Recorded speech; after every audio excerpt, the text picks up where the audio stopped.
South ఇండియాలోనే అతి తక్కువ ధరలకి రత్నాలనందించే ఏకైక సంస్థ 6JVR. నమస్తే, నేను విజయ్.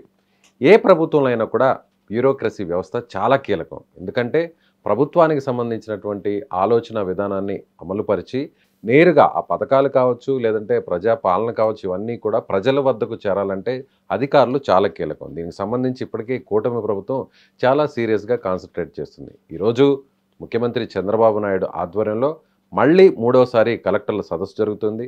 రాబోయేటువంటి 4 సంవత్సరాలు ప్రజాపాలన ఏ విధంగా అందించాలి, ప్రజల వద్దకు పాలన ఏ విధంగా తీసుకెళ్ళాలి, ఇలాంటి దిశానిర్దేశం చేశారు. దీని గురించి మనం మాట్లాడదాం, విశ్లేషణ చేసేటువంటి ప్రయత్నం చేద్దాం. మనతో పాటున్నారు పొలిటికల్ అనలిస్ట్ చంద్ర శ్రీనివాస్ గారు. సార్ నమస్తే. నమస్కారం విజయ్ గారు. సో మూడవసారి కలెక్టర్ల సదస్సు జరుగుతుంది. చంద్రబాబు నాయుడు గారు చాలా క్లియర్ కట్గా ఆదేశాలు ఇచ్చారు. సో రాబోయేటువంటి ఆయన విజనరీ ఎలా ఉండబోతుంది, దాన్ని ప్రజల వద్దకు ఆ పాలన ఎలా తీసుకెళ్ళాలి, ఇప్పటి వరకు జరిగినటువంటి పరిపాలన ఎలా ఉంది, తప్పులేంటి, సో రాబోయేటువంటి రోజుల్లో ఎలా పనిచేయాలి, దీని గురించి చాలా క్లియర్ కట్గా ఆయన దిశానిర్దేశం చేశారు. దీన్ని ఎలా చూడాలంటారు? డెఫినెట్గా అండి, ఆయనకున్న అనుభవం ఆంధ్రప్రదేశ్కి కావాలి, ఆంధ్రప్రదేశ్కే కాకుండా దేశానికే కావాలి.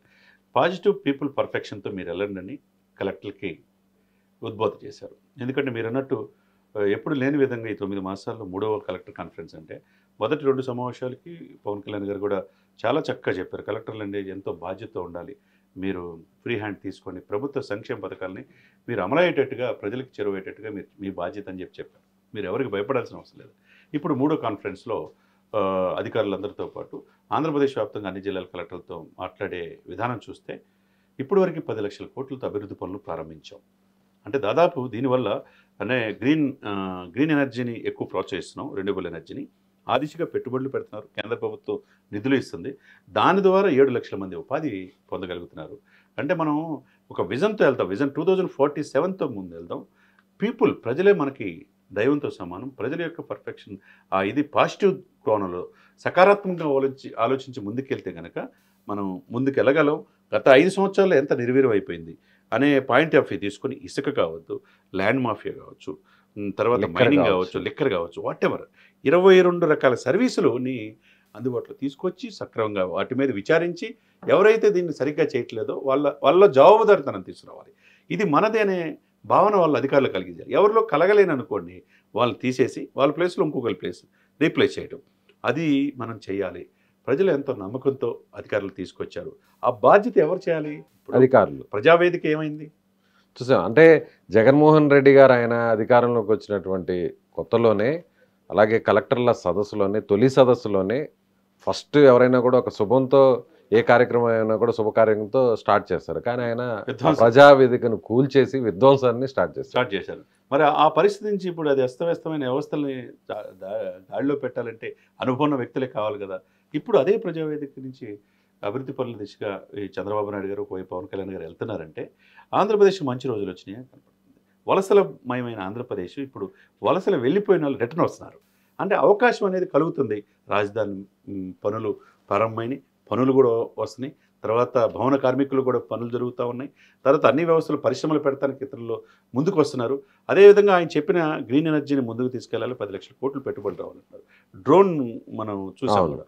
తర్వాత సీ ప్లాన్ కూడా మనం చూసాం. తర్వాత టూరిజంలో భాగంగా డెన్మార్క్తో ఆగిపోయింది. నిన్న బ్లూ ఫ్లాగ్ కూడా ఇచ్చేసేసి విశాఖపట్నంలో బీచ్ కందూరు దుర్గేష్ గారు, ఆమ్రపల్లి గారు ముందుకు తీసుకొచ్చారు. ఎందుకు గత 5 సంవత్సరాలు నిర్లక్ష్యం చేశారు అంటే ఇవన్నీ కూడా మనం చూస్తుంటే మనకున్న తీర ప్రాంతంలో ఫుడ్ ప్రాసెసింగ్ యూనిట్స్ రావాలి, మళ్ళీ ఎక్కువ మంది యాత్రికులు చేయగలగాలి. ఇది ఒక లైన్ తీసుకున్నారు ఈ కాన్ఫరెన్స్లో ఇప్పుడు మాట్లాడే దాంట్లో. రెండోది ముఖ్యంగా టూరిజం. 20% మనకి గ్రోత్ టూరిజం నుంచే వస్తుంది అని చెప్పారు. టూరిజం శాఖ మంది కందులు దుర్గేష్ మనం చూసాం. పనితీరులో కూడా 2nd ప్లేస్లో ఉన్నాడు ఆయన. అదేవిధంగా అహోరాత్రులు మన జర్మనీ వెళ్ళొచ్చారు, మన ఢిల్లీ వెళ్ళొచ్చారు. టూరిజంని మనం కొనసీమ అందాలు మనం చూపించవచ్చు. హాస్పిటల్ ఇండస్ట్రీ ఎక్కువగా వస్తే ఎక్కువ విదేశీ యాత్రికులు మిగతా రాష్ట్రాల నుంచి వస్తే మనకి డబ్బులు వస్తాయి కదా. అదేవిధంగా గేమ్ చేంజర్గా టూరిజం డిపార్ట్మెంట్ రాబోతుంది. టెంపుల్ టూరిజం కూడా డెవలప్ చేయాలన్నారు. అదృష్టం కొద్దీ మనం చూసుకుంటే పుణ్యక్షేత్రాలు చూసుకుంటే భీమవరం సోమేశ్వర ఆలయం చూసుకోవచ్చు, తర్వాత నరసాపురం చూసుకోవచ్చు, అంతర్వేది చూసుకోవచ్చు. ప్రపంచంలో అత్యంత పవిత్రమైన ప్లేస్ తిరుమల ఆంధ్రప్రదేశ్లోనే ఉంది. కనకదుర్గమ్మ గుడి ఉంది. ఈ టెంపుల్ టూరిజంని చేసుకునే క్రమంలో ద్వారకా, తిరుమల ఇవన్నీ చూస్తే ఆంధ్రప్రదేశ్ వరం ఏంటంటే ఎటు చూసినా దేవాలయాలు ఉన్నాయి. ఈ టెంపుల్ టూరిజం చేసుకోవచ్చు. పిఠాపురం కూడా మనం మొన్న వెళ్ళి చూసాం మనం. అది ఏ శ్రీశైలం విధంగా కూడా ఉంది. శ్రీశైలం కూడా ఉంది. ఇన్ని టెంపుల్స్ ఉన్న టెంపుల్ టూరిజం వల్ల ఆదాయం మనం చేసుకోవాలనే భావంతో ప్రాజెక్ట్స్ కూడా రెడీ అవుతున్నాయి. అటువంటి 10 ప్రాజెక్టులు రెడీ చేస్తున్నారు. అఖండ గోదావరి ప్రాజెక్టు ముందుకు తీసుకెళ్తున్నారు. ఇవన్నీ గండికోట ప్రాజెక్టు, దానివల్ల ఆల్రెడీ సెంట్రల్ నుంచి నిధులు కూడా వచ్చేసినాయి.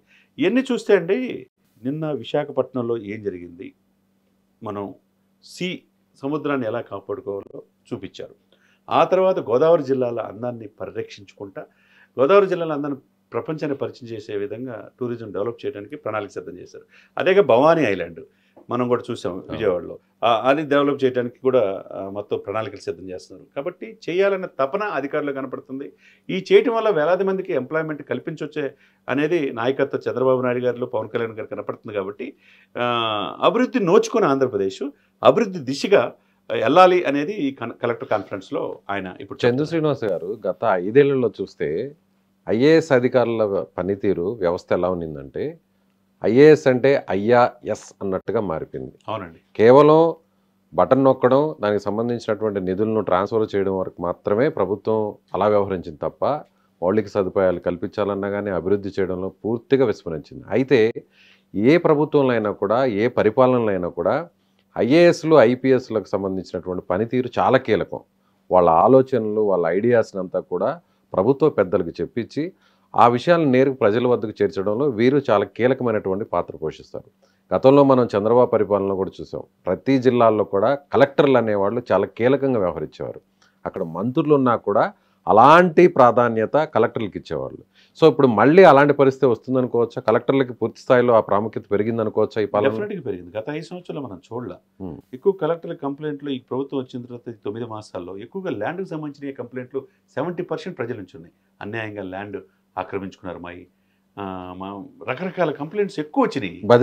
బదిలీలు స్థానికంగా రాజకీయ నాయకులు చెప్పిన విధంగా. ఇకపోతే పనికాహార పథకంలో కర్నూలులో మనం చూసాం ఎంత స్కాము. పవన్ కళ్యాణ్ గారు సాక్షాత్తు అసెంబ్లీలో ప్రకటించారు. ఎక్కడ సకల శాఖ మంత్రి కడపలో 50 ఎకరాల అటవీ భూములు ఆక్రమించుకున్నారంటున్నారు. అటువైపు పెద్దిరెడ్డి మనం చిత్తూరు జిల్లాలో చూస్తున్నాం. ఇటువైపు విజయసాయిరెడ్డి నినగాక మొన్న బయటకు వచ్చిన విజయసాయిరెడ్డి కూడా వాళ్ళ అమ్మాయి పేరు మీదుగా హోటల్ చేయడానికి నా బీచ్ వైపు ఇది చేస్తున్నారని ఎక్కడ ఏం వదిలిపెట్టారు సార్? ఇకపోతే మీ నెల్లూరులో కూడా కొండలు అత్యంత అధునాతనమైన క్వార్జ్ ఇది కూడా ఏ విధంగా చేశారనేది కూడా మనం చూసాం. ఇవన్నీ పరిస్థితులు చూస్తుంటే ప్రజలు ముఖ్యమంత్రి ఎవరైనా, ముఖ్యమంత్రి కానీ మంత్రులు కానీ వీళ్ళందరూ కూడా కస్టడీన పీపుల్. అంటే పీపుల్ ప్రజలకి సంరక్షణగా ఉండాలి.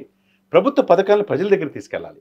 అదే సమయంలో ఎవరు ముఖ్యమంత్రి, మనం ఎప్పుడు రేవంత్ రెడ్డి గారు ఎప్పుడు గుంపుకు మేస్త్రి అంటాడు. మేస్త్రి పెద్ద మేస్త్రిని తప్పితే అనేది. మరి ప్రభుత్వ ఆస్తులు ఒకవైపు సంరక్షించాల్సింది పోయి ప్రభుత్వ ఆస్తులు అన్యాక్రాంతం అయిపోయినాయి గత ప్రభుత్వంలో. ఇప్పుడు ప్రభుత్వ సంక్షేమ పథకాలని చేయాల్సింది బటన్ నొక్కాం అన్నారు, అభివృద్ధిని మర్చిపోయారు. కాబట్టి ఇవన్నీ కూడా ఇప్పుడు మనం ఈ చూస్తున్నాం అనేది మనం స్పష్టంగా. సో అధికారులకు ఆ ప్రాధాన్యత పెరిగింది అనుకోవచ్చు. కలెక్టర్లకి డెఫినెట్గా ప్రాధాన్యత పెరిగింది. మీరు సమర్థవంతంగా పనిచేయండి. మీరు అదే సమయంలో ఎమ్మెల్యేలకి మంత్రులకు కూడా స్వీట్ వార్నింగ్ ఇస్తున్నారు. మీరు ప్రతిదీ కూడా కలెక్టర్ల మీద పెత్తనం చేయడానికి ప్రయత్నం చేయొద్దు, వాళ్ళ పని వాళ్ళు చేయనండి. ఫ్రీ హ్యాండ్ ఇచ్చారు. కాబట్టి వాళ్ళు కూడా మేము చేయాలి ప్రభుత్వాన్ని, ప్రభుత్వ సంక్షేమ పథకాలు ఏదైతే ఉన్నో కింద స్థాయిలో, గ్రామీణ స్థాయిలో చివరి వరకు ప్రజలకు తీసుకెళ్ళినప్పుడే నిజమైన స్వాతంత్రం అండి. సో గేమ్ చేంజర్లో రామ్ చరణ్ పాత్ర ఎలా ఉంటుందో, సో అలాంటి పాత్రని, అలాంటి అధికారాలు ఇప్పుడు కలెక్టర్లకి ప్రభుత్వంలో వస్తున్నాయి అనుకోవచ్చా? అలాంటి ప్రాముఖ్యత ఎవరు చేయాల్సిన పని వాళ్ళు చేస్తే అండి పరిపాలన సుభిక్షంగా ఉంటుంది. Right sir, thank you. So ఇది పొలిటికల్ అనలిస్ట్ చందు శ్రీనివాస్ గారు చెప్తున్నట్టుగా ఇప్పటివరకు ఈ 10 నెలల కాలంలో జరిగినటువంటి పరిపాలన తీరు, దాని మీద సమీక్ష నిర్వహించడం, అలాగే రాబోయేటువంటి 4 సంవత్సరాల్లో ఎలాంటి అభివృద్ధి పనులు చేయాలి, ముఖ్యంగా తమ విజన్ని ప్రజల్లోకి ఏ విధంగా తీసుకెళ్లాలనేటువంటి విషయంపై చాలా క్లారిటీతో ముఖ్యమంత్రి చంద్రబాబు ఉన్నారు. అదే విషయాన్ని కలెక్టర్ల సదస్సులో కూడా చెప్పడం జరిగింది. అలాగే కలెక్టర్లకు కూడా పూర్తి స్థాయిలో ఫ్రీ హ్యాండ్ ఇచ్చి వారి ప్రాముఖ్యతను పెంచే విధంగా కూడా ఈ ప్రభుత్వం ముందుకు వెళ్తుందని ఆయన అంటున్నారు. మీరేమనుకుంటున్నారు? నిజంగా అధికారులకు పూర్తి స్థాయిలో స్వేచ్ఛనిస్తుందా ఈ కూటమి ప్రభుత్వం? కామెంట్ చేయండి. Thank you so much.